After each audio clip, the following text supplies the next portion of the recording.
कहानी की शुरुआत में हमें एक फैमिली को दिखाया जाता है जो हंसी खुशी अपनी जिंदगी गुजार रहे होते हैं, लेकिन उन्हें पता नहीं था कि कुछ ही मिनट बाद उनके साथ कुछ ऐसा होने वाला है जिसके बारे में सोचने से भी डर लगता है। जब पति पत्नी अपने बातचीत में मसरूफ थे तभी अचानक उन्हें बाहर से लोगों की चीखने चिल्लाने की आवाजें सुनाई देने लगती हैं। जब वो दोनों घर से बाहर निकले तो उन्होंने देखा कि बाहर लोगों के बीच हलचल मची हुई है। लोग अपने अपने घरों को छोड़कर भाग रहे थे जैसे कुछ बड़ा होने जा रहा हो। जेसन और बेथ ने देखा कि हमारे पड़ोसी भी घबराए हुए जल्दी जल्दी अपना घर खाली कर रहे हैं। जेसन ने पड़ोसी से पूछा कि आखिर वजह क्या है, तुम लोग क्यों घर छोड़कर जा रहे हो?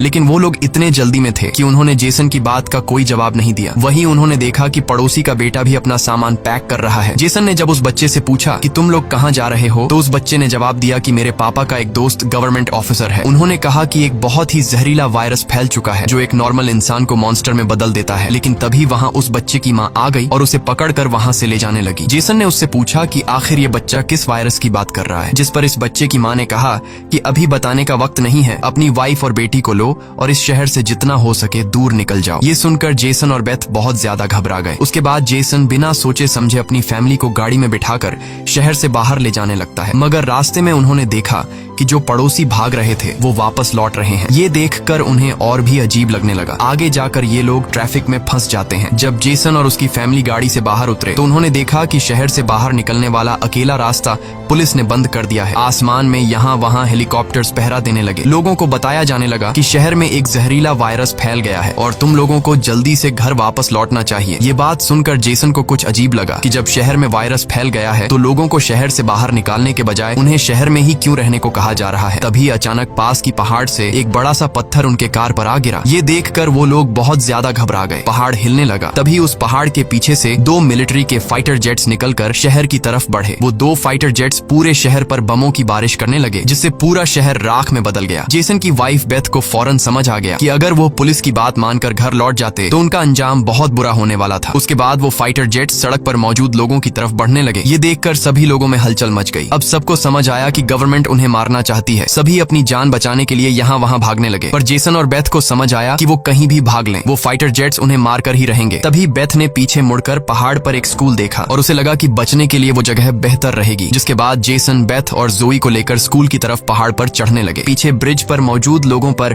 फाइटर जेट्स बम गिराने लगे। ये तीनों तेजी से दौड़ते हुए स्कूल तक पहुंच जाते हैं और खुशकिस्मती से वहां उन्हें एक टनल मिल जाता है और बम धमाके से कुछ ही सेकंड पहले वो जल्दी से उस टनल में घुस जाते हैं। जैसे ही बंकर का दरवाजा बंद हुआ ऊपर एक जोरदार धमाका हुआ, लेकिन खुशकिस्मती से ये लोग बंकर के नीचे थे और इनकी जान बच गई। मगर इनके लिए हैरानी की बात ये थी कि आखिर ये कौन सा वायरस था कि गवर्नमेंट को शहर के सभी लोगों को मारना पड़ा। वो लोग कुछ भी नहीं समझ पा रहे थे। बस उन्हें ये पता चल चुका था कि अगर जिंदा रहना है तो चुपचाप बंकर में जिंदगी गुजारो। लेकिन इनके लिए परेशानी की बात ये थी कि आखिर ये लोग यहाँ कब तक जिंदगी गुजारेंगे और उन्हें पेट भरने के लिए खाने पीने का क्या करना होगा। अच्छी बात ये थी कि वहाँ ढेर सारा एक्सपायरी खाना रखा हुआ था जो 3 लोगों के लिए काफी लंबे समय तक चल सकता था। जेसन की वाइफ बेथ बहुत ज्यादा परेशान थी। वह अपनी बेटी जोई के बारे में सोचने लगती है कि अगर ये बीमार हो गई तब इसका क्या करेंगे। और बेथ दरवाजा बंद करते समय उसका हाथ भी लग गया था जिसमें काफी गहरी चोट आई थी। वो दोनों इस बात को लेकर भी घबरा रहे थे कि कहीं इस जहरीले वायरस ने उनकी बॉडी पर भी अटैक न कर लिया हो। मगर अभी ये सोचने का वक्त नहीं था। उन्हें अब इस बंकर को सेफ बनाना था ताकि ऊपर बंकर का दरवाजा कोई खोल न सके। जेसन ने लोहे की जंजीर से बंकर का दरवाजा मजबूती से बंद कर दिया और तय किया कि अब उन्हें यहीं पर छिपकर जिंदगी गुजारनी है। लेकिन जमीन के नीचे रहने का जीवन आसान नहीं था। हर दिन वही एक जैसा खाना, पीने के लिए कीचड़ से भरा हुआ पानी और खाली समय में वह ताश खेलते। बाहर की दुनिया से उनका पूरी तरह से कनेक्शन कट चुका था। कई दिनों तक यहाँ रहने के बाद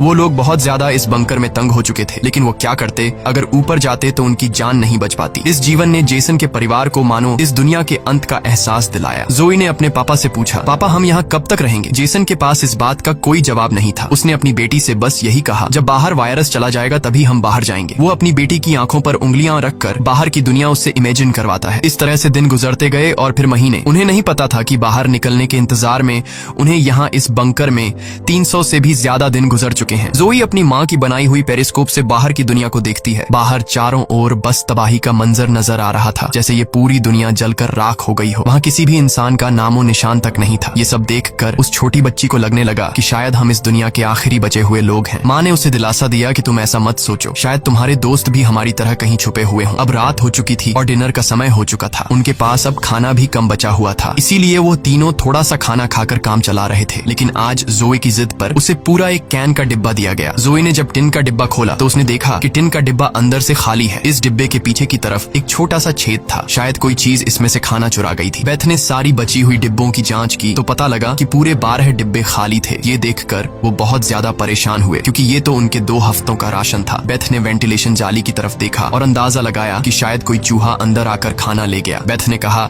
कि अगर ये चूहा है तो इसे जल्द मारना पड़ेगा, नहीं तो ये हमारा सारा खाना बर्बाद कर देगा। बेटी के उदास चेहरे को देख जेसन ने उसे दिलासा दिया कि छोटी छोटी बातों से परेशान मत हो, अगर खाना खत्म हो भी गया तो मैं ऊपर जाकर कुछ सामान ले आऊंगा। अगले दिन जब जोई अपनी माँ के साथ ब्लॉक्स में खेल रही थी तभी पीछे से हल्की सी आवाज आई। जोई ने जब पीछे मुड़कर देखा तो एक चूहा फिर से टिन फूड चुराने घुस आया था। इससे पहले कि वो चूहा भाग जाता, जोई ने फौरन अपने पेरेंट्स को बुलाया। आज उन्हें इस चूहे को हर हाल में मारना था। जेसन गुस्से में चाकू निकालकर उसे टुकड़े टुकड़े करने के लिए आगे बढ़ा, लेकिन वो छोटा सा चूहा बहुत तेज निकला। वो जेसन के वार से खुद को बचाते हुए निकल भागा और टेबल पर रखी लालटीन को भी गिरा दिया। जैसे ही वो अपने बिल में घुसने वाला था तभी बेथ ने अचानक झपटा मारा और चूहे को मार दिया। वो सब चूहे को मारने की खुशी मना रहे थे कि दूसरी तरफ लालटीन के गिरने से धीरे धीरे आग बढ़ने लगी। जेसन दौड़कर उस लालटेन को बंद करने लगा, लेकिन वो लालटेन बहुत गर्म था, जिससे जेसन का हाथ जल गया और लालटीन का शीशा फटने पर पूरे टेबल में आग लग गई। बेथ ने पर्दा फाड़कर आग बुझाने की कोशिश की। जेसन ने नल से आधी बाल्टी पानी निकालकर उस आग पर डाला। जैसे तैसे करके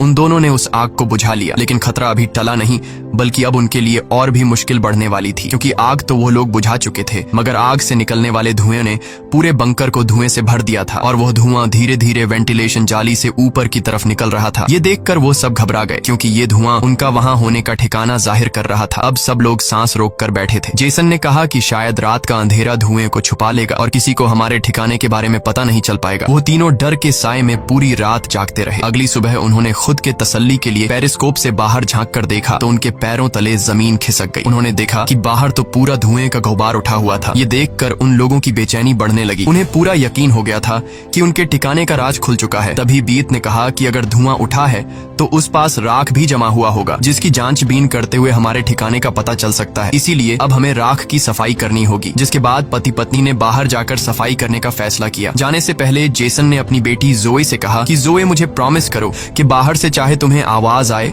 या फिर कुछ भी हो जाए, बस तुम्हें बाहर नहीं निकलना है। बेटी से वादा लेने के बाद उन्होंने दरवाजे की जंजीर खोली, बाहर की आवाजों को ध्यान से सुना और जब यकीन हुआ कि बाहर कोई भी नहीं है तब दोनों ने मिलकर बंकर का दरवाजा खोला और बाहर निकल गए। अब उनकी बेटी अकेली अंदर रह गई। वो अपने पेरेंट्स का इंतजार कर रही थी, लेकिन बहुत देर तक इंतजार करने के बाद भी जब उसके माता पिता वापस नहीं आए तो उसने स्टूल पर चढ़कर दूरबीन से बाहर के हालात देखने लगी। जल्द ही उसने देखा कि उसके माता पिता बंकर के दरवाजे को छुपाने की कोशिश कर रहे थे, लेकिन तभी जोए ने कुछ ऐसा देखा जिससे उसकी सांसें गले में अटक गईं।